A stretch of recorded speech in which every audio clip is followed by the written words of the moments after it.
Coming up on iOS today, put away those wallets. We are looking at free apps that are well worth your time. Stay tuned. Podcasts you love. From people you trust. This is Twit. This episode of iOS Today is brought to you by Nomad. Go to nomadgoods.com/iOS Today and use promo code iOS Today for 10% off your first purchase of any Nomad accessory.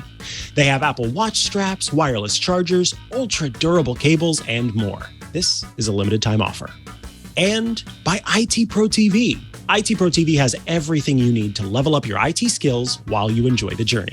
Visit itpro.tv/twit for an additional 30% off all consumer subscriptions for the lifetime of your active subscription when you use code TWIT30 at checkout.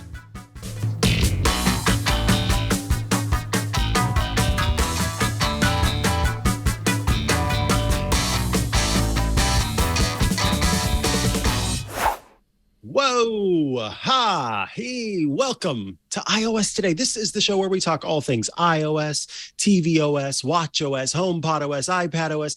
It's all the OSs Apple has on offer. We love to talk about them here on iOS Today. We love to help you make the most of your devices, and I am one of the people helping you make the most of your devices. I am Mikah Sargent.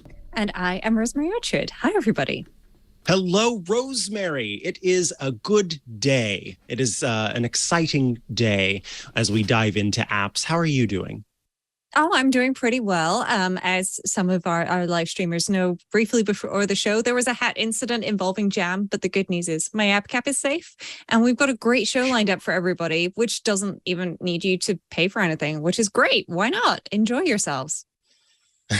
Yeah, so I am really excited about this episode because, look, there are a lot of apps out there, and there are lots of excellent premium apps that you should absolutely pay for. And we talk about a lot of apps all the time that are ones that you pay for upfront.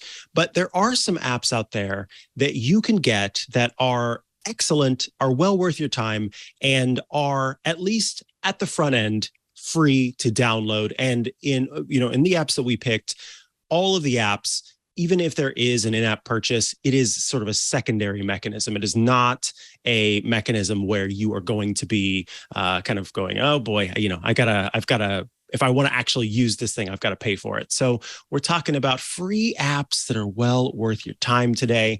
And Rosemary, kick it off with a classic.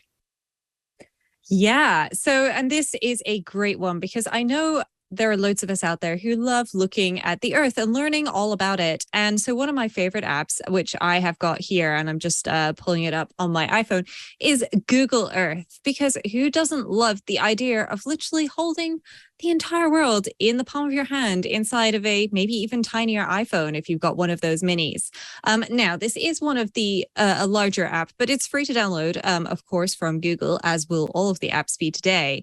And it gives you a whole bunch of information, allows you to just pan around the world. So there it is. When you check out the App Store, it does, show you a little bit about it. And then when we pop into the app, you just start with this great splash screen.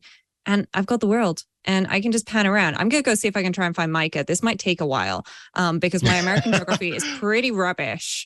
So am I vaguely in the right area here? I've found California. Just a little higher up. Yeah, exactly. Yeah, tell you what, I'll aim for Petaluma, shall I? Because I vaguely know where Petaluma is. Okay, so I found San Francisco. So it's got to be somewhere like around here.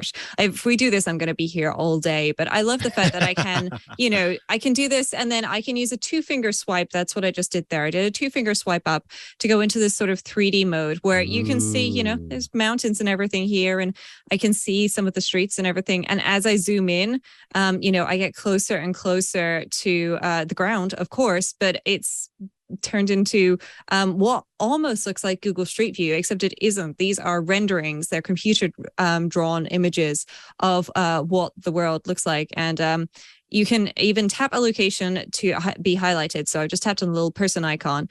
And if I tap down onto an area of the road, then I can jump into Google Street View and see what it's actually like. Mikah, if I stand here for too long, I'm going to get run over. That's not good, right? No, yeah. Get out of the street quick. Yeah, so I'll back out of Orange Avenue there, but it's really lovely to be able to just go and visit the world even when you aren't going anywhere, or check it out before a trip, after a trip, and so on. There's plenty of fun options available in here. If you roll the dice at the top, then it'll take you somewhere around the world, and it'll give you a whole bunch of options across the bottom as well. So this is I'm gonna mess up this pronunciation, Doisen in France. That's not how you pronounce it. There it is, with some lovely little points of interest in that area. And if I roll the dice again, then the Mozu tombs in Japan. And you can have notifications. I would recommend not turning on notifications, because let's face it, how often do you want to be notified about places that you're not actually in? Maybe not that often, but it's great fun. I highly recommend looking at it.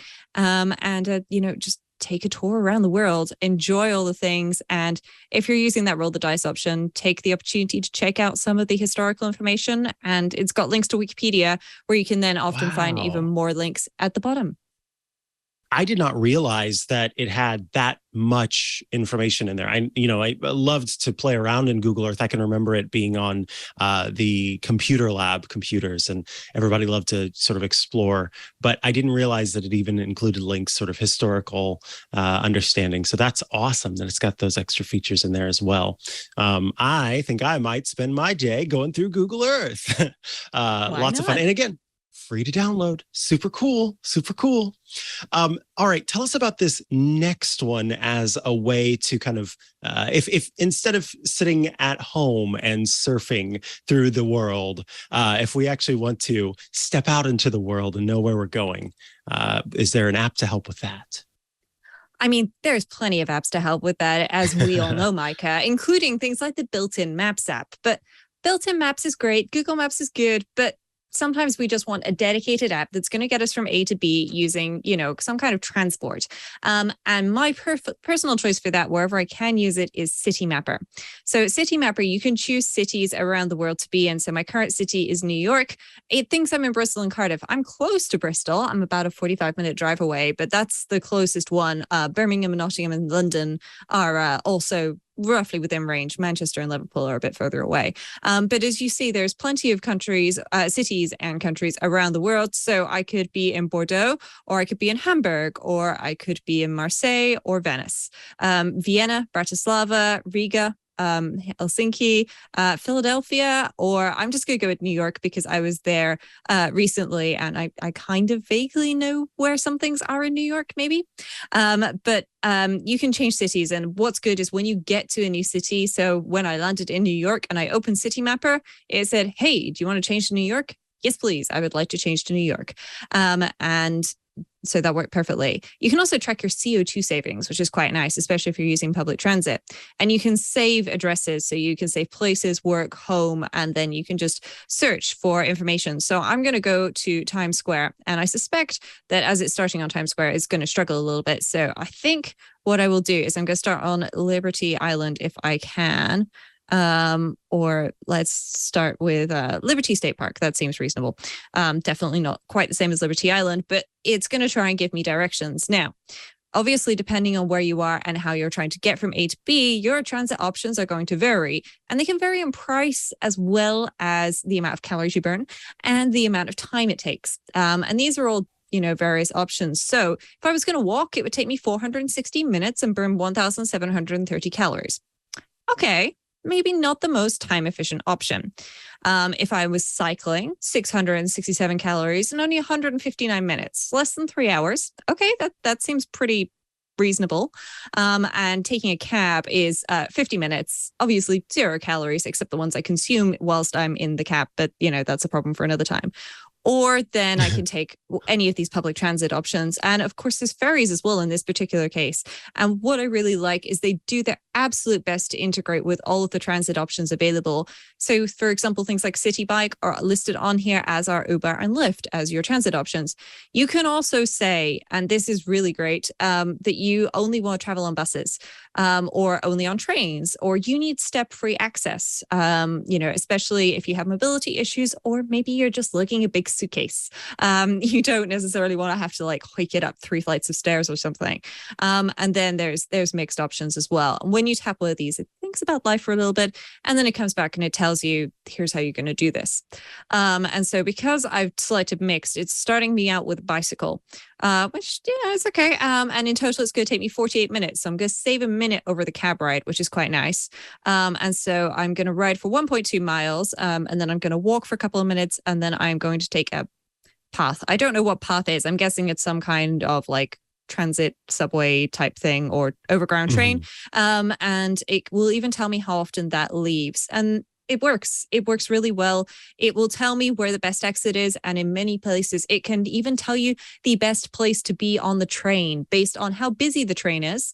And also where you're going to be getting off and where you're going to need to exit the station based on that. So it knows, because you've put in your end destination, not just the station you're going to, it'll say you want to be at the back of the train when it arrives. And when you get off the train, you want to turn right or turn left or whatever, because that's where you're going. And that's why I love Citymapper.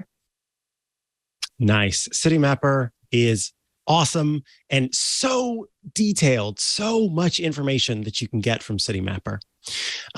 The app that I want to talk about first is one that I think was my app cap before. It's kind of an up and coming social media network. It's called BeReal, or I should say BeReal, because it's BeReal period, available for free in the App Store. And what BeReal is, it's a social photo sharing application that encourages spontaneity and truth in social media. So the way that BeReal works, where it's unlike other social media networks, is if you think about Instagram, for example, I might post a photo on Instagram that I have edited, and then I have pulled it into Instagram and added filters and cropped it and did all these different things to get it exactly how I want it to look on my Instagram page. I don't tend to do a whole lot to Instagram, but a lot of people do. And BeReal wanted to kind of encourage folks to feel more free to share what's really going on in their lives. It was kind of a direct response to some of the social pressures that people feel with social media.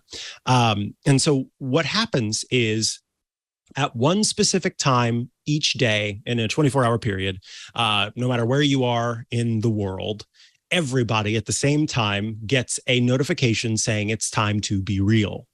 At that point, you can tap on the notification or open the app, and you will be presented with the option to take a photo.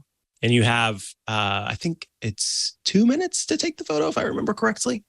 So what happens when you take the photo is it captures a photo of the front-facing camera and the back-facing camera at the same time and posts that to your BeReal.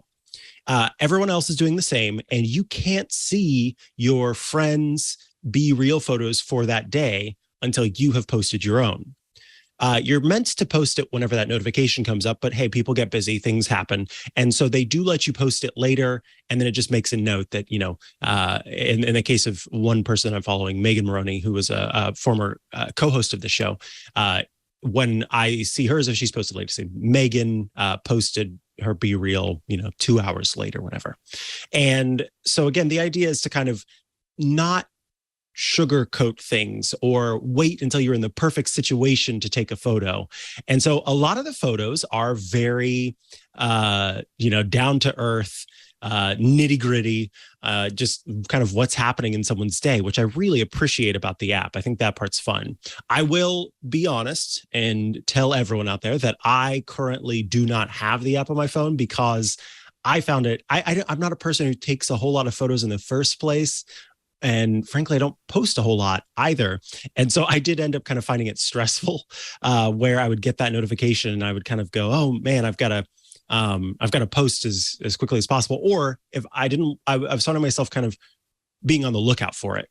And so then getting distracted in that way. So it didn't work for me. But I want to say that for folks who are looking for a fun social media network that's a little bit different, I think this is a great app, and most importantly, available to use for free, and check it out that way. So you can get it in the App Store. Again, BeReal period. And it's super easy to get set up and try it out. It is still a fledgling social media app. So I have noticed that in the past, occasionally you'll get some problems with uploads, but it all irons itself out in the end. All right, let us move to the next free app from Rosemary. Well, the next app that I'm going to talk about is one that solves a problem that some of us do have on social media, which is posting images to Instagram where you want to post, for example, a panorama. And if you think about Instagram, if you're going to post a picture, if you post a story, it's a portrait image, which is approximately the same size as, you would get if you took a regular portrait image. But if you post a photo, it's a square. And squares are great, unless you want to post something that's really a great landscape photo, or maybe it's a panorama and you want to share all of that, but you don't want to like squish it down and have like these massive black borders at the top and the bottom. It's really not great. So there exists an app to solve this problem. Of course there does. It's called Unsquared, and its purpose is to unsquare the squares in your life, or rather to square the unsquared pictures, depending on how you look at it. So I'm just going to look, and hopefully I've got some pictures from New York a couple of weeks ago here. I'm just going to see, and this is going to be a test, Mikah, as to whether or not I can recognize one of my panoramas from just like the middle section, because I can only see the middle. And if I posted one of these images to Instagram right now, this is what it would come through as. So possibly this one. Let's see. It's just loading it for me. Apparently it's downloading it from iCloud. So that was maybe not the best pick. So here we go. This is a landscape image either way. So I could say, yes, I want to proceed with this, or no, I'm going to go back. I will go with this one for now, but it's defaulted by cropping this into 3. And if I tap, there's a couple of icons at the bottom. There's cancel, there's sort of rotating so that you can do a vertical version of this where you can split it into 3 shots. There is undo, and then you can specify the number of pieces. So I'm just going to switch it back to being landscape, and I'm going to select 5 pieces and just see what that looks like. And you might have seen to start with, it sort of shows everything and then it sort of zooms in. Well, that's how it works. But then if you tap just sort of behind or above those squares, then it will adjust what you're looking at. And so I'm going to try 4. I think 4 might be better for this. Yeah, that looks pretty good to me. So now I tap done. Now this doesn't modify the original image. It saves these images into my library.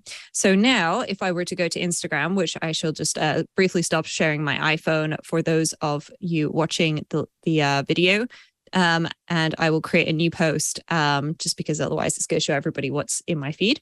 Now I can select some images, and it's got this one, which is number 1, 2, 3, and 4.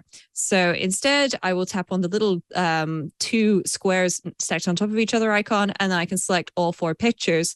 And then when I tap next, I can see this is what it's going to look like. And you can see it's done a very good job cropping it. Now, this is not a brilliant picture to start with.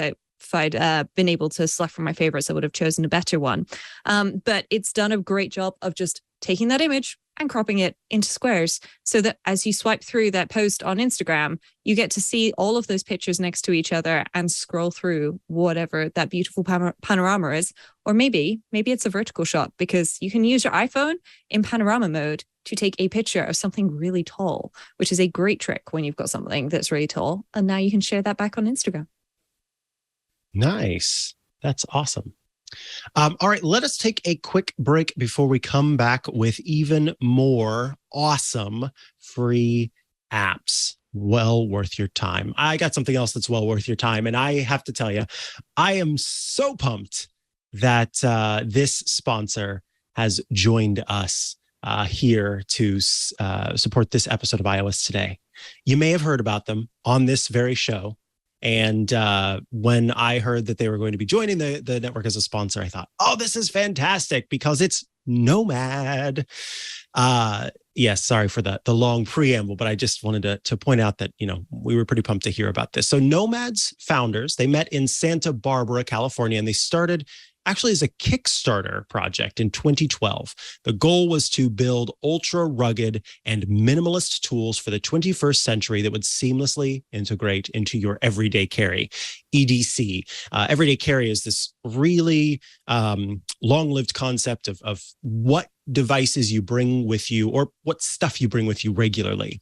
And I can remember Tumblr being very full of EDC posts, and Nomad honestly makes some of the best EDC stuff that you could have, as well as some of the best gadgets and accessories for said gadgets that you can have. In the past 9 years, Nomad has expanded to offer a wide range of mobile accessories to fit any need, from iPhone cases, Apple Watch straps, wireless chargers, premium wallets, passport holders, all crafted with Horween leather. This is leather from the Horween Tannery in Chicago, founded in 1905. You get unparalleled blend of quality and consistency with the Horween leather. And, I got to say, I've had Apple Watch bands from Nomad. I've had cases from Nomad, and they're made with that beautiful leather. It lasts so long. It's also so comfortable and nice in the hand. And as the device ages, it only gets better. It only looks better with time. My AirPods Pro case that's around here somewhere has a Nomad case on it, and it's this nice leather case that goes, it goes in your pocket. You can take it wherever. And as time, it's that first modern leather case with that beautiful deep brown color called rustic brown. And oh my goodness, it fits perfectly, and it looks so good. I can just sort of pull it out and say, check this out. Plus, as we've talked about on this show before, Nomad has some really great wireless charging solutions for your home, for the office, for your bedroom, with a suite of chargers for whatever Apple device you use, as well as for your Apple Watch and your AirPods. In fact, Nomad has AC adapters now. There's the 30-watt adapter and the 65-watt GAN adapter. Those will charge your devices quickly. And the 65-watt power adapter actually has 2 ports on it. So there's plenty of USB-C power that you can go. And I got to talk for a second about their cables. This is one that Nomad actually sent me. And this cable is, they make these cables with Kevlar. It's USB-C. This one is USB-C on both ends. And not only can it do high power charging, so you can use it for a MacBook Pro, but it also works just fine for iPads and any other devices that you have that are USB-C. But what's nice about this is I've got a chair with, big old wheels on the bottom that I'm occasionally sliding in and out of my computer or my desk. And I've run over these cables a bunch with this chair, and that's never been an issue. These are strong, awesome cables that, and I should mention, built-in little holder for the cable, so you never have to worry about cable management there. And this is a long cable. There's so much room for me to be able to move around with that device. I've got this one to show, but I've got one plugged in right now to an iPad that's charging. And here is the one of their new Apple Watch bands. So I also have to say I love their boxes, their packaging design. So this just simply slides open. It's kind of got a little lip in there, and then it slides open. And these are the new sport bands that they have. This one is this beautiful light blue color. I can't remember the exact name of the color. Oh, it's marine blue. And it's got, of course, your standard Apple Watch lugs, but they do an Apple inspired clasp for the band, so that let me see, I'm trying to think of how this would go. So boom, and then this would go into here, and then it clicks into place like that. And there you can kind of see how that Apple Watch band works. So it's a really pretty color. It's made with that same kind of material that Apple uses. And it's just super premium stuff. Waterproof, of course, as is the standard with this kind of material. And long lasting. That's the most important thing. I don't like to buy random Apple Watch bands on Amazon because I've run into issues in the past with them not being as high quality as Apple bands. With Nomad, you can count on them being very high quality, them lasting forever. Oh, and there is one other thing that I want to mention. They are a climate neutral certified brand. And that's more important than ever. And so hats off and cables out to Nomad for making that part of the company's goal and the company's mission. They prioritize design and quality over everything else. And when they design new products, they use the highest quality and longest lasting materials available, designing all of their concepts from the ground up rather than white labeling existing products. Oh, I've got another thing sitting on my desk. This is an 18-watt charger, wireless charger for an iPhone. I don't currently have it plugged in because I'm just using it as a stand for my iPhone. And it's great for that. It's got this nice leather on the front, aluminum back, and just everything. It looks so great at the same time that it works so great. That's what makes Nomad so awesome. You get, sometimes it's that circle. You can choose two, you don't get all three. Here you get all three. I don't know what the third thing is, but you definitely get something that looks great. You get something that works great, and you get to be happy about it. So what does this mean for you? Well, it means that you can go to nomadgoods.com/iOS today and use the promo code iOS today to get 10% off your first purchase of any Nomad accessory. And folks, these are affordable accessories. These are not ridiculously priced accessories, and they, are always very mindful of that. You are getting very high quality devices that are priced friendly and priced accordingly. So head to nomadgoods.com/iOS today with the promo code iOS today. This is a limited time offer, so hop on it. iOS today is the promo code for 10% off your first purchase of any Nomad accessory at nomadgoods.com/iOS today. All right, let's head back into the show. Thank you, Nomad, for sponsoring this week's episode of iOS Today. Rosemary, I'm so pumped that we're talking about the next app because this one's just way too cool not to cover.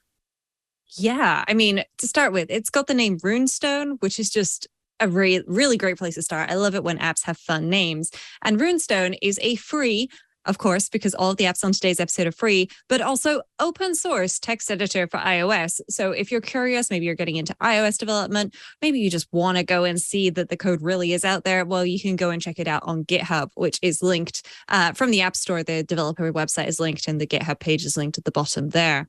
But Runestone is a text editor, and its whole purpose is to allow you to edit files. So I have here quite a few of these recently edited files, actually OmniFocus automations that I've written. So they're JavaScript files, but they don't just have .js at the end like you might expect a JavaScript file to have. They've got .omnifocus.js. So that means that, they're OmniFocus specific. And when I tap on it, it just knows it's JavaScript. Now, it's doing some magic to figure this out. Obviously, there's JS right at the end, but you can also go ahead and do things like in the settings, you can actually set everything up so that you've got your appearance and so on, including your languages. And inside of your languages, you can set up some more stuff there. Now, I've turned off the premium because we're just talking about the free part of stuff in today's episode.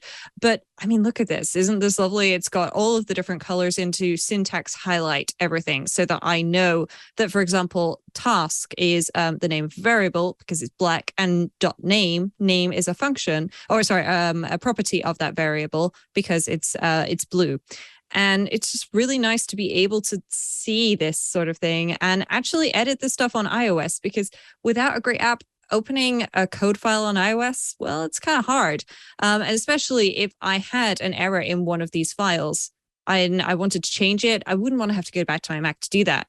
But Runestone doesn't just allow you to edit text files, you can also create them. So I can do something like, I'm going to call this one Mikah, and I am going to try something which I'm not very good at, Mikah. I'm going to try writing this in Go. So I'm going to call it Mikah.go, and I'm just going to see. And I'm now going, hang on a minute, I can't even remember how to start a file in Go. But if I were writing something, then it's going to have a whole bunch of different syntax highlighting. Everything's coming out a bit brown right now. But it's great. Along the top, it's got these buttons which will change depending on what it is you're doing. And so if I created Mikah.md, which is a markdown file, so that's a kind of plain text. Now I feel more comfortable. Oh, there we go. Then this is going to be slightly more useful within that. And of course, there are other settings and so on which you can change if you've got premium, but you can print this, you can share it. There's find and replace. You can go to a specific line, and then there's formatting documents. And if I go back to my nice big example from earlier, if I select a section of it, then obviously I've got all of my standard iOS options here. But then if I tap on the three options and go to format, there's also format my selection, which is really useful if you've just changed a bit and you just want to reformat that, then you can do so. So honestly, it's a great app. It's a free app and it's open source as well, which is just even better. So I'd highly recommend checking it out. You have options to do things like change your text encoding. So if you are writing in Japanese instead of Unicode characters, then you can change all of that, whatever it is. Hopefully Runestone can help. And if not, I mean, it's open source, so you can open an issue, or if you know some code, then maybe you take a poke at it yourself and see if you can fix it and make a pull request. Why not? Nice. Runestone, very, very cool. And just the design of it and the simplicity of it and it's both simple, but also it's complex in its coverage. So I love that about it. All right. The next one that I want to talk about is an app called Shop. And Shop is an app that's made by Shopify that is, you may have seen online when a site uses Shopify to be able to do your purchases, then it will typically will have you like type in your phone number, and then it'll say at the end, track your purchase with Shop. And the app is a way to track purchases, but it's also a way to, you can use it to make purchases in some cases, keep track of the different sites where you typically make those purchases, and so much more. So what I wanted to talk about with Shop is a really cool feature that lets you do tracking outside of just Shop itself. So you can, of course, do your tracking in what they call the Shop network, meaning anything that is done with Shopify. But you can also log in with your Gmail account so that anytime a tracking number pops into your email, then Shop can automatically pull that in and help you track it. And you can even connect your Amazon account if you would like to be able to track your purchases from Amazon. And there are a couple of reasons why I suggest Shop. The first is that the app that I know and love and use for most of my tracking, it's called Deliveries. And Deliveries, on their website, made mention of the fact that a lot of shipping companies are closing down their what's called an API, which is a way for an app in this case to be able to talk to UPS or talk to FedEx and say, hey, my user wants to track their package. Tell me where their package currently is. A lot of them are locking that down now and making you use their apps in order to do that tracking. And so it's nice knowing that there are other ways to go about tracking your package, and Shop is one of the ways to do that. And I like the automation features of it. But the biggest thing is the privacy policy. So on Shop's own, like in the app, whenever you go into the settings, and the reason I'm not showing it currently on the screen is because there's lots of different addresses and stuff in here. So it says Shop has been independently verified to securely handle emails. That's the first thing. So you know that they're securely handling your emails. But when you go to their privacy policy related to Shop, we believe your personal data is precious and belongs to you alone. With Shop, your information is safe and you can delete your account at any time. They meet strict PCI compliance standards for vaulting credit card info. It's all been independently verified. And what I like is that they're not using the tracking stuff that they pull from your email in order to try and serve ads and all that kind of thing. So a lot of the time, that's something that you have to worry about, where an app is looking to try and make money by serving you different ads or doing those kinds of things. And I should also mention that Shop has a feature where you can help to remove carbon emissions from the atmosphere through, the carbon offsets. So lots of great stuff within the Shop app. And I've also found it's a great place to be able to discover new stores that are worth taking a look at, because there are lots of independent companies that exist that use Shopify.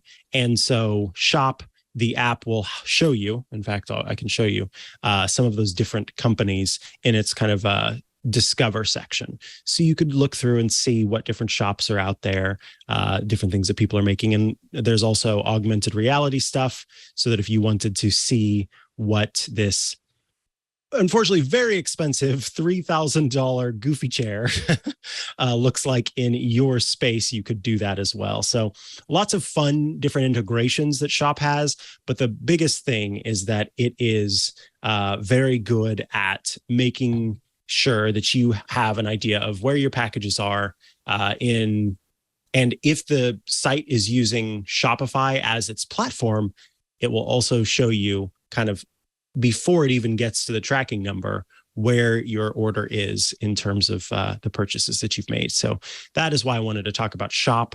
And I think you need to look up to find it. Shop all your favorite brands is your best way to kind of find it in the App Store. Because if you just type in Shop, it's going to show you lots of different things. But Shop all your favorite brands will help you come across that. All right, Rosemary, tell us about your next app. Well, the next app is actually one that I found thanks to a request in the chat room in Club Twit Discord, where I can't remember who it was now. Somebody was asking for the ability to have sort of timers repeat throughout their day. And I already had several different apps in my arsenal, but he wasn't necessarily sure that was going to be the right solution. So I didn't want to recommend something that was going to cost a bunch of money, only for him to find out that the technique that wasn't going to work for him. But if you've used a Pomodoro timer before, which is where you do 25 minutes of work, you take a 5-minute break, you repeat this 3 times, but your third break, instead of 5 minutes, is 15 minutes, you're familiar with the idea of looping timers. And this is what TimerLoop does. TimerLoop loops timers all day long, at least within your defined parameters. So let's take a look at my working breaks, which is something that I have set up. And it's going to remind me every 45 minutes between 9 a.m. and 5 p.m., Monday to Friday. That's it. And I can enable this or I can disable it. It was disabled before, so it was black. And now, because I've re-enabled it, it's blue. And if I were to create another one, then I can, do a similar sort of thing. And if I tap and hold, then it's going to increment or decrement by 15 minutes as well, which is really nice. And I have to say, this is very simple. And I like the fact that it does just, do what it says. So it'll pop up as a notification every however often you set, between whatever time period, on whatever days you set. So if you only want something to pop up at the weekends or on Friday nights or on Tuesday mornings to, do something every X minutes, then you can do that. And it works. It works really nicely. It solves, that particular problem that you might have there, where you want to create something and do something. You can swipe to delete them. It's kind of simple and it works. That's it. There's not a lot to it. You can send in feature requests if you want to, but it's just the idea of having a recurring reminder every X minutes.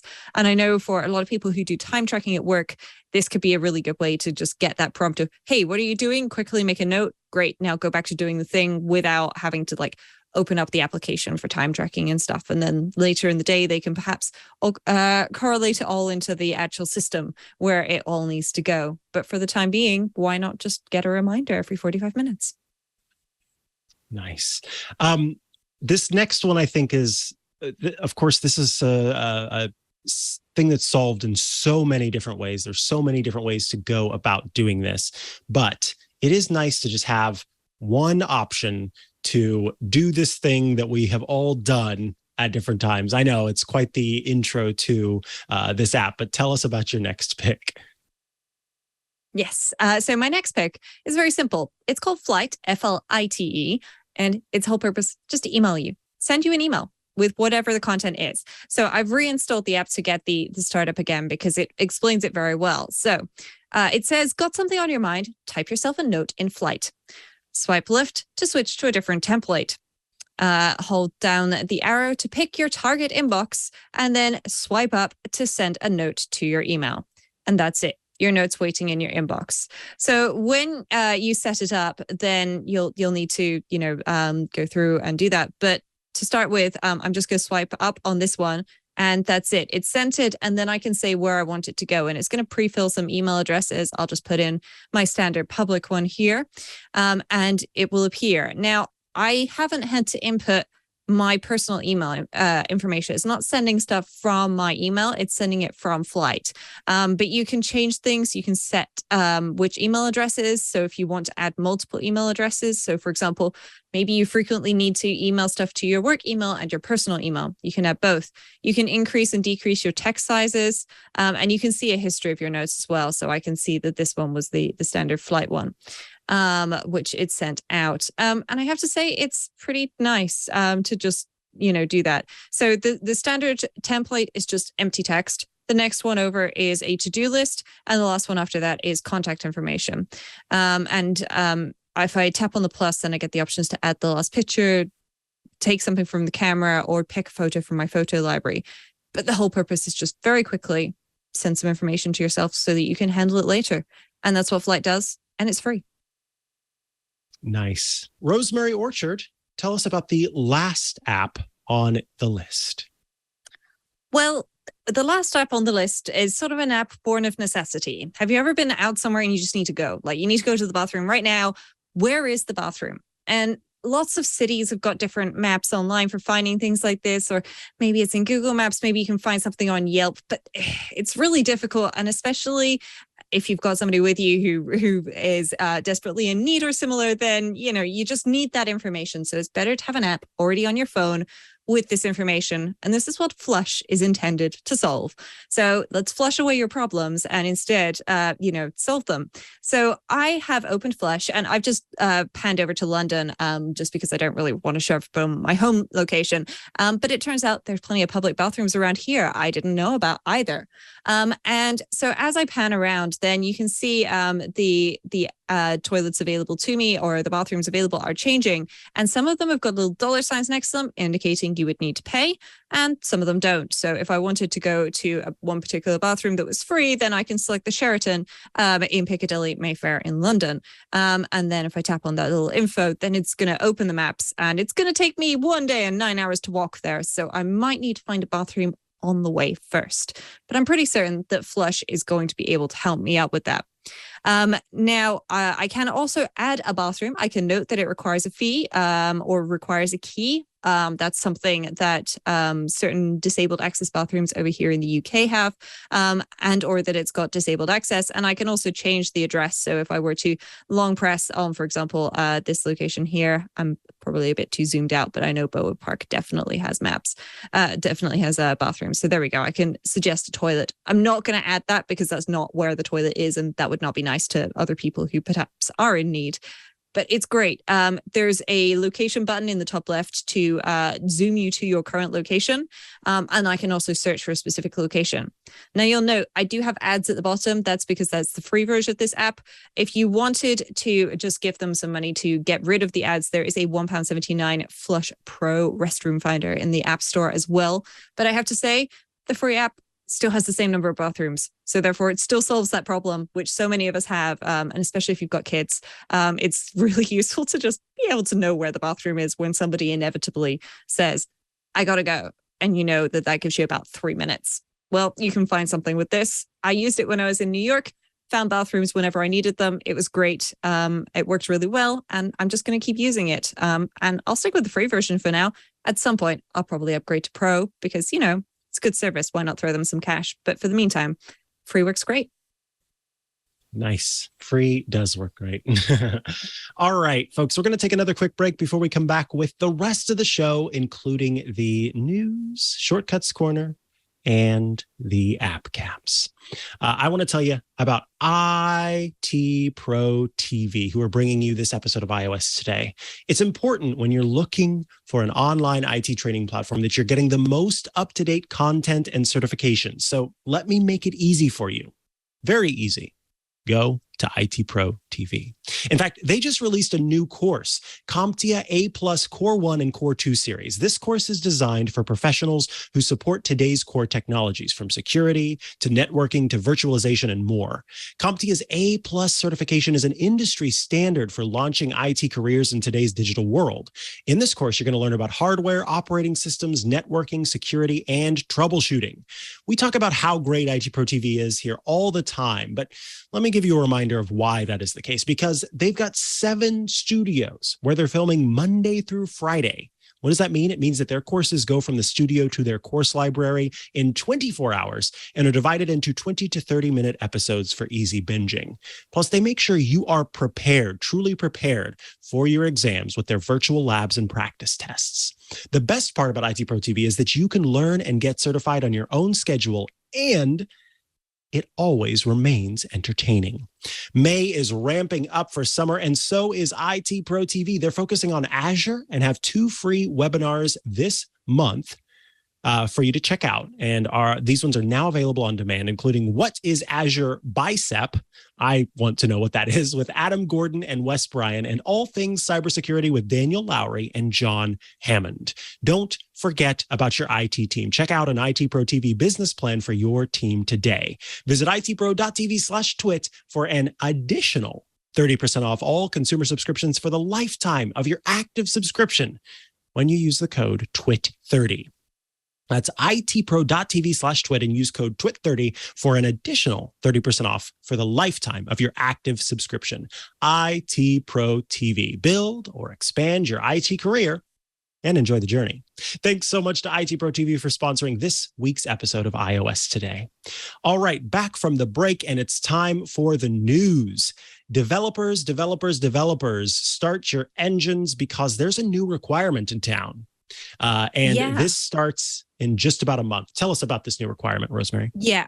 So it is important to note that Apple did announce this a while ago. They're not springing this on developers at last minute, but they have, somewhat unusually for them, put out a reminder that as of June 30th, 2022, that is a month to go as of the recording of this episode, that the requirement in the App Store review guidelines to require account deletion inside of an app wherever you can offer sign up is going ahead. So your app is not going to be able to update if you try to release an update after that. So you're going to have to put that in. And this is good news for all of us, because that means that any accounts that we've created through apps on our iPhone, we're going to have to be able to delete those as well. And there's nothing worse than just having random data about yourself floating about the internet with no way of controlling it or removing it.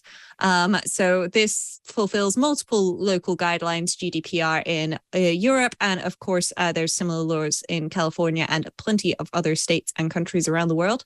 So I'm glad that Apple have put out a reminder, and app developers are, I'm sure, either done or hard at work getting this fixed, ready for the end of the month. But yes, good to know. As we've been talking about a lot on this show and elsewhere on the network, Apple's Worldwide Developers Conference is just around the corner. In fact, June 6th is the day of Apple's developer conference, where the company will kick things off with the Apple keynote on June 6th at 10 a.m. That's on a Monday, as opposed to Apple's typical day and fairly regular day of using a Tuesday as that time. So we, of course, here will be covering WWDC. Leo and I will be in the studio on Monday to be able to talk about the event as it is going on. But lots of great stuff around the corner. I am looking forward to WWDC and seeing what these next versions of the operating systems are going to look like, what new features we could expect. Are you excited, Rosemary?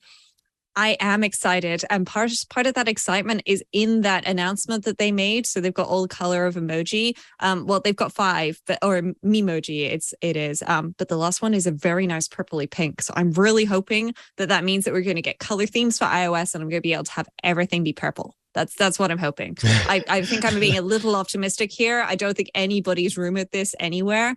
But come on, Apple, give me purple. Give me purple on my iPhone. I love purple. It's one of the features I missed from the Mac. So maybe we'll see it, maybe not. But don't worry, we'll be here next Tuesday to give you all of the good gossip. Yes, indeedy. I am looking forward to it. We're going to have a lot to talk about, so it'll be a good show. And for folks who want to kind of get in on the fun and sort of be part of the experience, you can download the app called Apple Developer.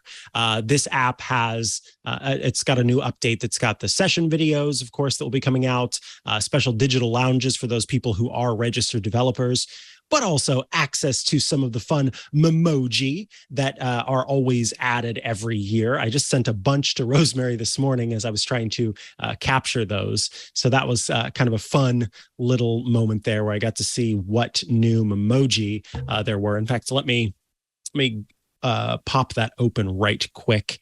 And so they've had every year they do one that has the laptop, but the stickers tend to change. So in this case, it's 2 peace signs, meaning 22. And there's, of course, a nice build hammer, getting a little dizzy with Swift. The cloud head in the clouds, except it's iCloud. And let's just call this one, I'm a little angry because my code's not compiling, is what that one's I'm going to go with error or exception thrown, and stack trace unfindable or something is the quote for that one. There you go. There you go. That is the developer title for that for sure. Anything else you want to say about the developer app? No. It's just worth noting that, it's been updated and it does have all of the cool functionality in it, which includes stuff like SharePlay. So if you were looking to try and watch some of these videos with colleagues or friends remotely, then SharePlay could be a great way to do that over FaceTime, where you'll be able to share the playing of the video. And so you're all watching it together simultaneously, which is really nice. Okay, there that's are some actually other super things. cool.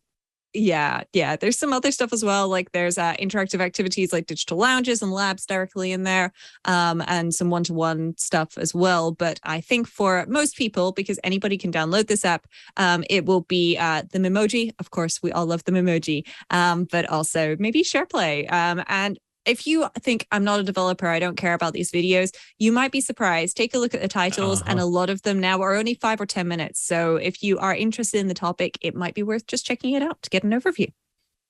I'm not a developer. For almost every case, I there's a little bit that I have done, and every year I watch so many of these videos just because it's showing the next iteration of these different features. It's a lot of fun to just kind of be at the forefront of that and knowledgeable of what's coming next.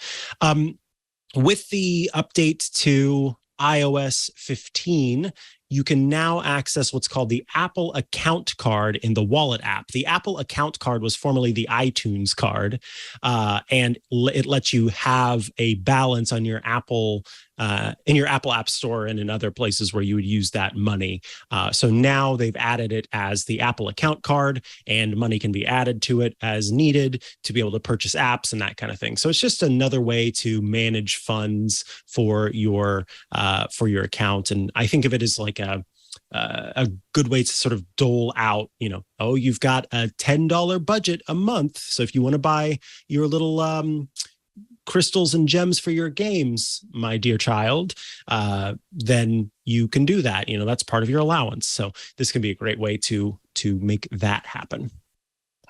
I do want to just quickly mention for anybody who's looking for this and they've tried sort of double tapping on the side button on their iPhone, or maybe they've even done the swipe down in Control Center. I said pressing on the carpet instead of the Stream Deck pedal to show my iPhone.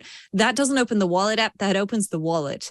There is a difference. If you want to open the Wallet app, you need to either find it in Spotlight or on the home screen of your phone or in the app library. And that's where you'll find the Apple account card information. Just the wallet itself has your cards and so on, but it doesn't have that extra information that you might be looking for. So just a quick reminder there that the app is separate to the preview for the wallet where you can pay for stuff. All right. And then last but not least, this is an interesting story that I know they'll be talking more about on MacBreak Weekly here in under an hour.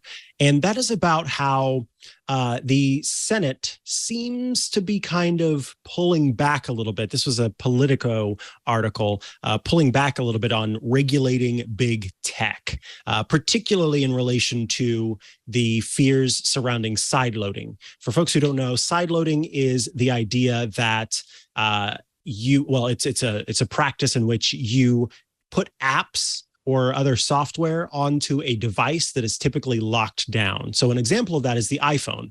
To install apps on the iPhone, for the most part, pedants, you go to the App Store and you find an app and you download that app, and then you have it on your iPhone. It is checked by Apple, either in an automated capacity or by a human being, and it is posted to the App Store. You're able to get it there. Sideloading is where you download and install an app outside of that sort of protected bubble. And it's typically only been possible to do this, again, for the most part, by actually what's called jailbreaking your device, or sort of hacking it to give you the ability to install apps that don't exist in the App Store. There are, again, some caveats there and some other ways that can happen, but for the most part, that is how it works. On Android, on the other hand, it's a little bit easier. Most of the apps that you get, you're going to get from the Google Play Store, but Android does allow a little bit more sideloading, where you can get apps from different places that aren't just the App Store. For a while now, the US government has been looking at a way to say, Apple, you've got too much of a stranglehold on the market. You need to allow people to download and install apps outside of the App Store. And Apple has been fighting that for some time. And it seems that it has made some sort of progress because, according to Politico, there is, in fact, let me look at there we go, the headline. In private, vulnerable Senate Dems back off of the tech bill. Democratic leaders want to crack down on big tech. Others in the party think it's too big of a risk. So this Politico piece goes into detail kind of about what's going on there. But in any case, it's interesting to see a shift there, because it looked like a lot of stuff was going forward and a lot of changes were going to be made. And then suddenly that stopped. Mm-hmm. All right. I do wonder if politicians please are finally learning that they don't understand technology as much as they think they do. The back door for me, but not for thee. But it's only for the good stuff, right? Doesn't work in the world of tech. So hopefully they're learning, and we can find a good middle ground that keeps everyone safe, but does allow a bit more freedom. Indeed. All right. With that, I can hear the sound. It's time for Shortcuts Corner.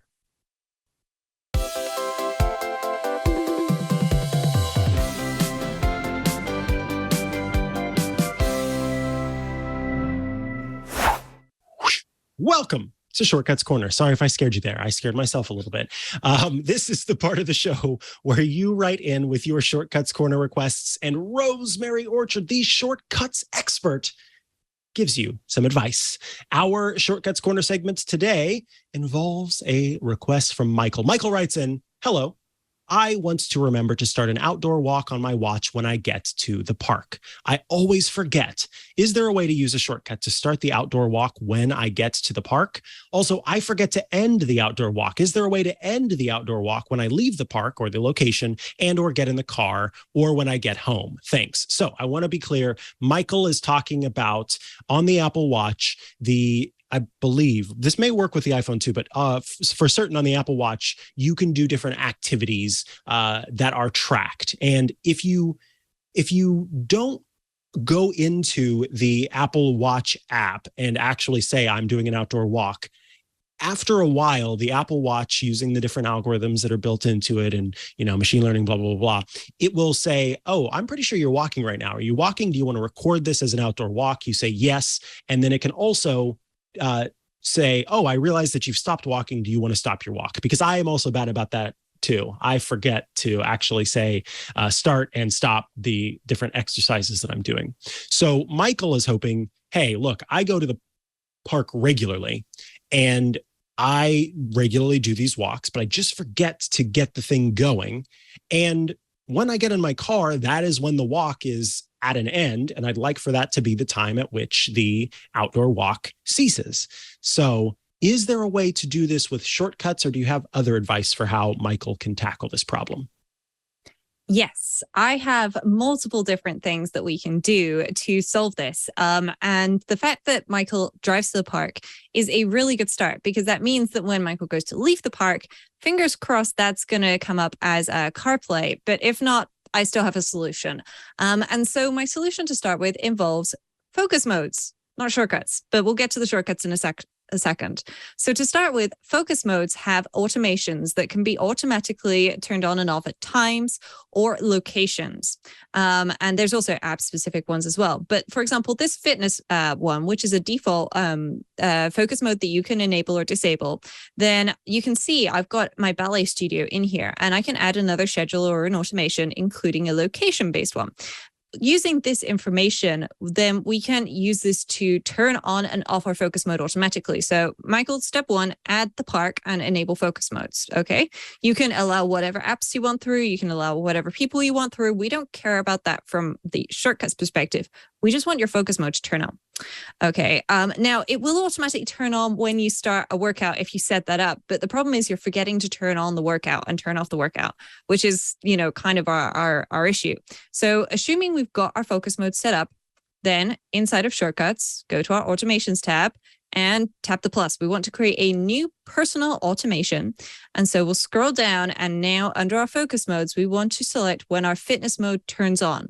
So your fitness focus mode is going to turn on automatically when you get to the park. And then we need to start our workouts. So there is an option here to actually log a workout or start a workout. And this is the one we want. We don't want to log a workout, and you're going to want to start whatever is appropriate. I'm going to assume that you're going to play pickleball with an open goal. You can obviously pick the right thing. I assume it'll be an outdoor walk, but let's have something fun. And then we tap next, turn off ask before running. That's the one we want gone, and then done. And now comes the inverse. Okay, so we get you to the park and your workout automatically starts. Perfect. It might start a little bit early. That's okay. It's recording a bit early as you get out of your car and everything. Then it will actually be tracking all of that already. Who doesn't like a little bit of bonus in their exercise count? But now we need to finish it so that when you leave the park, you don't have your automation running. Now there's two options here. If you've got CarPlay, then we could use you connecting to the car. Or we'll use the inverse, okay? Because our focus mode will start and end with our location. So when our fitness focus mode turns off, then we can actually use our workout. And this is going to be the same action as before. So I'm going to search for workout, and you'll see it says start workout. We actually want to stop it, and there should be the option here to do so, and it's not letting me do it now, which is really unhelpful, but it will be there. It should show up for you to do that. So I'm just going to check if there is another option, because it was here earlier when I was looking for it, and now it's hiding from me. There was an option earlier, and you should be able to stop it, but once you've set that up, then you go through the same process where you say next and turn off ask before running, don't ask, and then say done. And that's it. That should be all you need to do. Now, the only caveat of what you might potentially want is that you may want to change it so that when you start your workout, that you also, for example, change your watch face or similar. And I have something similar for this already. So when I start any workout, then it will set my watch face to a specific workout watch face, which is really useful. And you can do all of that in the same automation. And so I will just pop in here and open this one as well. You can change your open goal to something like 15 minutes. So if you're usually at the park for 15 minutes, then you can set that, or 15 hours if you want to, or a certain number of calories. And that's worth bearing in mind. But that is how you can do that. It's very easy to do. And this actually specifically starts the workout on your Apple Watch for you as well. Now, there is one other thing that I wanted to mention, which is you said when you connect to your car Bluetooth, and connecting to your car Bluetooth or your home Wi-Fi or arriving at a location as done via the shortcuts automations are not automations that allow you to run things entirely automatically unless your car Bluetooth is actually CarPlay. And if your car Bluetooth is CarPlay, then you can do different things. So connecting to the CarPlay would disable your workout. But let's say when we disconnect from this, and what we're going to want to do is get our location, and we'll say if it is this particular location. And so if I did it, there we go, get current location, and then if my location, and then we don't want has any value, we need to get an address. So you'll check the address, for example, of this and see whether or not it matches your park. So let's get the street address from here. And then if my address, now you can do location, latitude, longitude, altitude, city, towns, county, postcode, region, phone number, label, your URL or name. I'm going to assume it's a nice big park. So it's got a name. And so if our name is, and I'll select that one that we saw on the map earlier, Bowood Park, not Boxwood, Bowood. And then you can say, so if I'm here when I get out of the car and then start my workout. And so you can do that there instead. So there's several different ways that you can do this. Fingers crossed, Michael, one of these will work for you. Unfortunately, I can't share these shortcuts with you in the show notes because they are personal automations, and personal automations can't be shared. So if you are looking for this, I'd recommend opening up the video and jumping forward to Shortcuts Corner to look at what I've shown on my screen so that you can recreate this for yourself. But that's how you can do it. There's a number of different ways. So fingers crossed one works for you. Nice. All right, folks, let us go ahead and answer some feedback and questions. Wayne writes in, Rosemary and Mikah, sometimes when I'm in a store like Home Depot or a small office complex, something seems to hijack my data signal on my iPhone 12. You've probably talked about this before, but I must have missed it. Thanks for all the practical knowledge you send my way each week. Wayne. So, Wayne, this is a tough one because there are a lot of questions here. When someone says hijack my data signal, that could mean any number of things. I don't know if when you say that, you mean that your data signal goes from 5G to 4G or 3G LTE or something, or it completely disappears, or it goes from being 5G to suddenly connecting to some Wi-Fi network somewhere. Hijack typically would mean taking something over that the thing is not meant to control. Like if you hijack a car, you are taking that car from someone else and driving it yourself, driving it away. So in this case, when you say hijack my data signal, that implies that something is taking your data signal and making use of it for itself, or is taking your data signal and changing it in some way. So there's not a lot of details here, which makes it difficult to be able to address the problem that you're experiencing. There are a couple of things that I'll note off of the top of my head based on what you may be saying. If you're talking about just a simple loss of data, you are no longer able to get a signal. Home Depot or a small office complex. Both of these places are places with lots of metal, lots of concrete that has metal inside of it, and lots of other types of shielding materials that keep your phone from being able to actually talk to the data tower. And so that could be the issue. There's also another one, and this is something that I've never seen on an iPhone, but we did have a long time ago a listener call in on the Tech Guy radio show and was talking to Leo and said, every time I go into the grocery store, my phone crashes. I don't understand why, but anytime I go into this grocery store, it crashes my phone. And the person was so confused. Leo was incredibly confused, at first, kind of thinking, okay, maybe the person is not quite providing all of the details there. What it ended up being was that there was an app that the person had installed on their phone for that grocery store.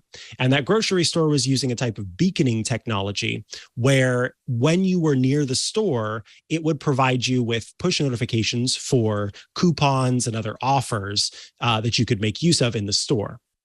And so because of that, there was a bug with that push notification or with that beaconing software that caused the phone to crash. So there are a number of possible things that this could be, Wayne, and I would love to get some more details from you. That's the most important thing that you can do for anybody who's writing into the show is give us a very clear understanding of what is happening to your device. So when you say it seems to hijack my data signal, explain precisely when you walk into the store, the bars go down, the bars go up, the bars turn into little flower emojis. Like, what does it mean when you say hijack my data signal so that we can provide a clear answer for you?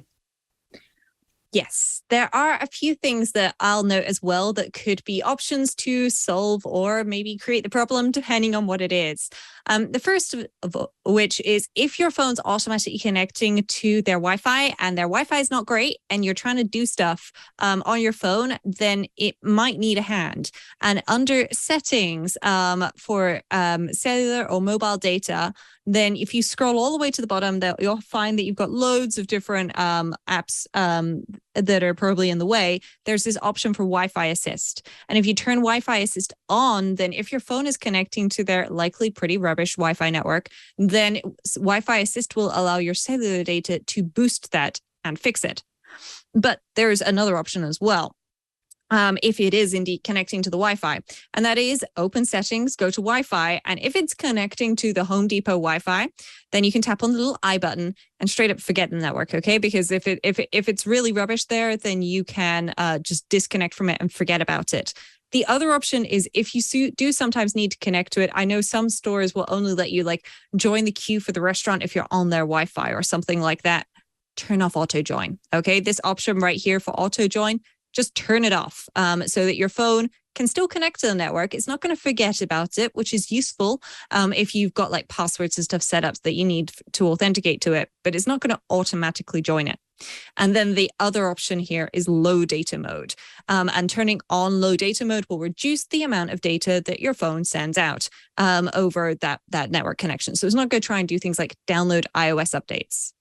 The last thing I want to mention is one that I don't usually recommend disabling. Obviously, I've done it here on my home network because this is my personal device, my personal network. I'm fully in control of all of it, and I know where my data is going and that it's safe. But I found, and this is very specifically IKEA that I found this in, but I wouldn't be surprised if Home Depot had a similar problem. If I tried to connect to the Wi-Fi in IKEA, I could go around the entire store and my phone wouldn't connect. And I turned off the private Wi-Fi address, and then magically my phone was able to connect to the IKEA Wi-Fi, and everything worked. And I needed to connect to the network in IKEA because IKEA's store, at least the one near me, is what Mikah said, humongous metal box, which guess what? Really rubbish for signal. So I wasn't able to actually access my shopping list, which of course I hadn't printed out and taken with me. So I was just wandering around the store, picking up stuff I thought I wanted and putting it in my trolley, in my shopping cart, which, as everybody knows, is a recipe for disaster in IKEA. So I turned off the private Wi-Fi address and that got it working. But it's almost certainly going to be something related to their network and the local area that's causing this problem. And it would be really great to have some more information to try and help track that down. But yeah, try taking a look at the things that Mikah said and the Wi-Fi information, and just Wi-Fi assist could be really useful to turn on generically anyway. So worth taking a look. All right. With that, it is time to move into the final segment today. It is time for App Caps. This is the part of the show where we wear caps atop our head to honor our app or gadget picks of the week. These are silly caps, and these are great apps or gadgets that we think are well worth checking out. Ones that you, will likely enjoy and want to use and tell other people about. So with that, we can kick off our app caps. Rosemary Orchard, tell us about your incredible cap today, and then tell us about your pick of the week. Well, my cap today, I'm afraid I had to cheat a bit, Mikah, because I couldn't find, or I could, but I was not willing to spend that much money on it, a Union Jack or a British flag hat for today. So I instead am wearing a ridiculous headband with a humongously oversized bow, which is blue, white, and red, and of course has the British flag on it. Because this weekend, it's a long weekend for us here in the UK, and it is the Platinum Jubilee, celebrating the Queen's 70 years of service. So I felt I should probably do something in honor, and hence the app of the cap of choice. Now, the app of choice is not quite related unless you say that the game has one phase for every 7 years of her reign thus far. But it's a game that I learned about when I was living in Germany, and it's a good fun game. And it's called Phases 10 or Phase 10 in German, and it's incredibly popular in German-speaking countries, I found. But it's a great card game, or in this case, iOS app. So the idea is it's based somewhat on Rummy, where you need to do different things. I'm actually going to go back and start at the beginning because it gets progressively more complex the number of phases you go through until you reach the 10th phase, as you might guess. So to start with, you get dealt a deck of cards or a hand of cards, and you need to collect 2 sets of 3. And so if I'm looking at my cards, I have 5, 7, 8, 9, 10, 8, 9, 2 9s. I've got 2 9s, a 10, and 11. And I can either take from the cards that are visible from the discard pile, or I can take from the deck. So I'm going to take one from the deck. Darn it, I got given a 4. Okay, I'll try discarding the 12. And nope, not putting that in my set. I'll just try discarding it and seeing what happens. Looks like I should have gone with the 12. Oh well.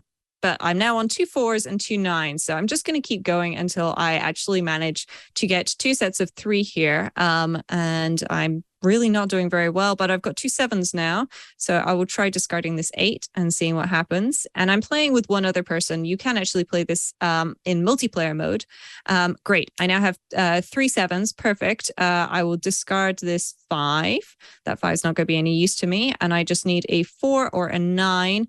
Yes, I've got 4s. So now I can put my 4s in the sets of 3, and I can put my 7s in a set of 3 as well. But I'm not finished. I need to get rid of all of my cards to win the hand, or to end the hand. And so I'm going to drop that 9, and I can still pick something up that would, or I have to pick something up. And if it were to match one of my sets, then I can drop it in there. So if I see something on the discard pile, then I can grab that, but it's unlikely the other player is going to discard something that's going to match. But there we go. I can do this. I've got my 4s and I am done. And so Dahlia got minus 35 points. Poor Dahlia. But I won the round. And it progresses. So you've got sets and you've got runs that you need to collect. And as you go, you keep going through them. There is the option in this game to buy gems and win stars and things like that. I have to say I've managed to successfully completely ignore that and just use the free section of the game. Now, there is a multiplayer mode where you can play it with friends or in a coin arena, and you can create a room and then input a room ID. And so this is where you would need coins if you were playing that together. Or in my personal favorite, buy the card version off of Amazon and play that together and just use this for sharpening your skills in the meantime. But it's a great free app, and it's certainly one I'll be playing, I think, probably offline and in person with some friends over this coming weekend, where we get to have some extra fun. In the meantime, Mikah, what's your app cap?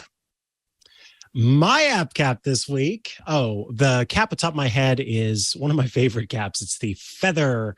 It's sort of a feather wig, if I'm honest, but it fits more like a hat does. But it's just lots of different feathers and lots of different colors.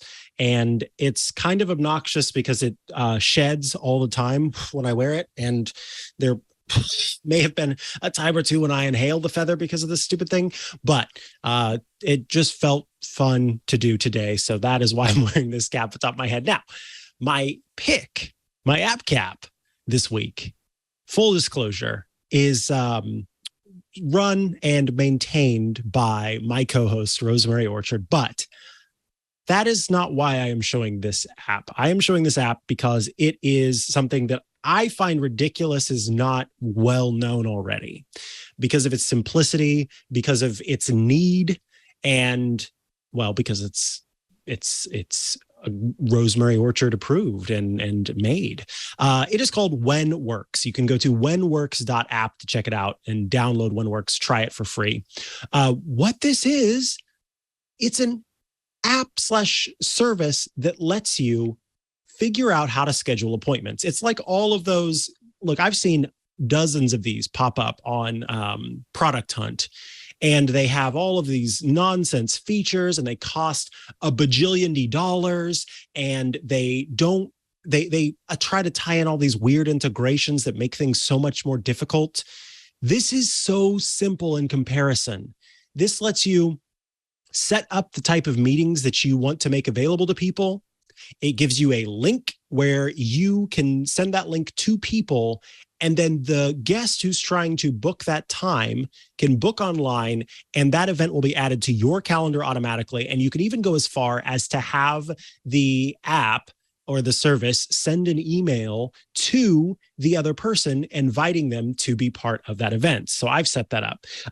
So I'll just show you an example. Let's say I want to do a new kind of event. So I'm going to choose new. Oh, and by the way, check out this beautiful green color. I mean, come on. It's like it was made for me.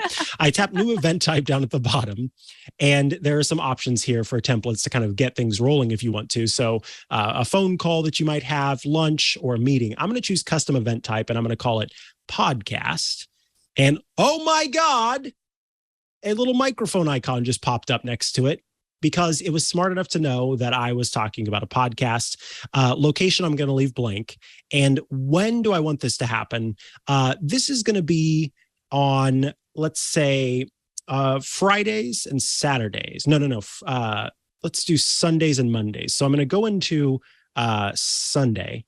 And I'm going to change that so that it says add a time range. It will start at 9, we'll end at 5, and just tap done. Tuesday, I'm going to set that to unavailable. And that's by just, deleting that there. Done. Wednesday, we'll delete that time frame. Done. Maybe. Yeah, there we go. And Thursday, we'll delete that time frame. Done. Friday, again, unavailable, done. And then we will go, I think that just needs to take, yeah, there we go, that it's updating. And the time zone is set to my time zone. And so we'll go back, and the duration will set to, look, if it's TWiT, it's 2 hours. We'll go 45 minutes, and you can actually have multiple options. So if somebody wants to do a 45-minute podcast or an hour-long podcast, you can do that. And then where is it published? It's published at my link, which is whenworks.app/Mikah Sargent. And then some other options, including adding it to a specific calendar. In this case, yes, I want it to be added to my podcast calendar. Minimum notice before event. This says basically, if somebody were to go in 15 minutes before they want to schedule one, you can say, no, I need more time than that. So I actually would set this for 24 hours at least, and then event timing down here, minimum time before event, so that you don't end up having, so maybe I need an hour of vocal rest. So at least an hour after the first podcast is recorded, then do that. And then your availability, of course, can be set for these different increments. So, 9, 15, 10, 30, et cetera. And then if I wanted to, I can type in pre-booking description. So this is where I would say, like, if you want a podcast with me, you got to wear a silly hat and make sure your microphone sounds good. If I wanted to there. I love that there are also guest questions, so you can set those up too, including, to pull that data, their phone number, their text message. Then you can set up a checkbox or a radio button so that they can pick different things. So it's like a whole form, and then some other notes that you want here. I'll go back, and then I will choose preview, and it will show me what this would look like. This is a person who's scheduling an appointment with me. The title is, of course, podcast, and then they can change the duration. We'll set it to 60 minutes, and then tap get started. And you can see that I don't have any availability today because I said I only was going to do that for Sundays and Mondays. And this is just a preview of it versus actually seeing it on the website where it would show the whole thing. And then I can just tap create. And then now that is done, I can copy that link and send it to someone who can set up that event with me so that they can schedule a podcast on Sundays or Mondays. As I said, that will get automatically added to my podcasts calendar and is there as I want it. $0 for the online scheduling page for unlimited event types. It has automatic support for iCloud, Google Calendar, Office 365, and Outlook.com. And for $0 or free, you can schedule up to 5 appointments each month. The Pro version is only $5 a month, and that gets you the ability to schedule unlimited appointments. Or if I was the emperor, I would say unlimited appointments. For people who watch Star Wars, they'll understand that. For other people, they're going, what the heck is he saying? Anyway, go get WhenWorks. You don't need any other calendar event application system service. This one is beautifully designed. It works exceptionally well. And as I said before, I think it's ridiculous that more people aren't talking about this because this, it's just so good. So I was hoping, Rosemary, you could tell us a little bit about your, because I think that you ended up just tell us about the history of WhenWorks. Yeah, so WhenWorks was originally created by the creator of BusyCal, or the thought idea man behind BusyCal, and it was going to be shut down. It wasn't particularly popular. Not enough people were paying for it, and I looked at it and realized that by doing a little bit of trimming down here and there, I could actually make it into a much more profitable app. And so I worked on it on my own for a few years. And then recently I was struggling to do everything on my own. Obviously, I've got the podcast and everything, and realized that I've got some great friends who could help out with this, who are wonderful developers and thought people, and can help us with all of this. So we are in the process of actually doing some fairly big updates behind the scenes to make the process even smoother and easier for everybody to use. So I just saw, Mikah, you were struggling a little bit disabling the days. I've already noted that down, and we've got an idea which may even make it into the next big update that will be coming out soon, which of course will be free for everybody who's currently using the app and service. So you'll get it either way. But yeah, that's how it got started, and it's how I learned to be an iOS developer, which was interesting because it's all written in Objective-C. There's very little Swift in there, but it was a good challenge, and one I'm glad that I got to do.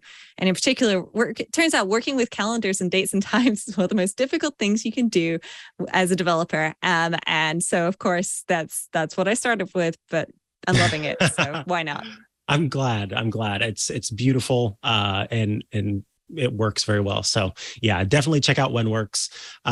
And folks, that brings us to the end of this episode of iOS Today. If you've got questions, feedback, apps you think we should check out, all of that kind of stuff, those can go to iOS2day@twit.tv. We'd love to hear from you. We record the show live every Tuesday at 12 p.m. Eastern, 9 a.m. Pacific. You can tune into twit.tv/live to check it out. And that includes this coming week. We don't have to shift the time or anything because Apple's keynote is on a Monday. So that works.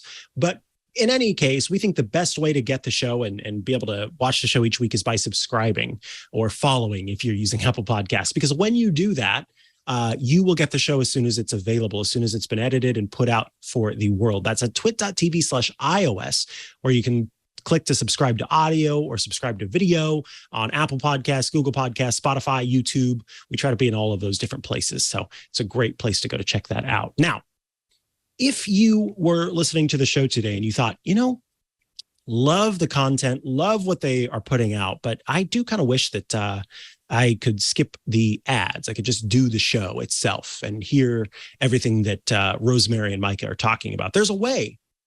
If you would like to support us, see that the ads are there to make sure that we can do this. It keeps my lights on. Well, I should point forward, my studio lights on. It keeps me able to buy goofy caps and be able to talk about this. But if you instead would like to get an ad-free experience, then you instead would just hand over a few dollars each month and join the club. Twit.tv/clubtwit. For $7 a month, you are going to get every show with no ads. So lots of different content there You'll also get access to the Twit Plus bonus feed that has extra content you won't find anywhere else, including outtakes, behind the scenes, lots of different AMAs and all sorts of interviews and even more content. I think an unboxing was published there recently. And last but not least, you get access to the Discord server, Twit's Discord server. That is a fantastic place to go to speak with your fellow Club Twit members, but also those of us here at Twit. If you've always wanted to, ask me about my chihuahuas, or when Wordle first came out, we were all in there bragging about our Wordle scores, that kind of thing. That's a great place to hang out with your favorite Twit folks and with your favorite Club Twit folks. Twit.tv/ClubTwit, $7 a month. Rosemary Orchard, if folks want to follow you online and check out all your great work, where should they go to do so? The best place is rosemaryorchard.com, which has links to all the things I do around the internet. And of course, you can also find me in the Club Twit Discord, where I get to hang out with some of the really lovely people who watch the show and answer some very interesting questions. Mikah, where can people find you? I am at Mikah Sargent on pretty much every social media network. You can also find me at chihuahua.coffee. That's CHIHUA.coffee, where I've got links to the places I'm most active online. Check me out on Saturdays with Leo Laporte for The Tech Guy, the radio show heard around the world, where we take your questions via call-in and answer them for you. And on Thursdays, where I record Tech News Weekly with Jason Howell, show where we talk to and about the people making and breaking the tech news. Thank you so much for tuning into this episode of iOS Today. I hope you got a lot out of this episode. Free apps that are well worth your time. We will be back next week to talk all things WWDC. And I know we're both excited for that. Until then, goodbye. Did you spend a lot of money on your brand new smartphone and then you look at the pictures on Facebook and Instagram and you're like, what in the world happened to that photo? Yes, you have. I know. It happens to all of us. Well, you need to check out my show, Hands On Photography, where I'm going to walk you through simple tips and tricks that are going to help make you get the most out of your smartphone camera or your DSLR or mirrorless, whatever you have. And those shots are going to look so much better. I promise you. So make sure you're tuning in to twit.tv/hop for Hands On Photography to find out more.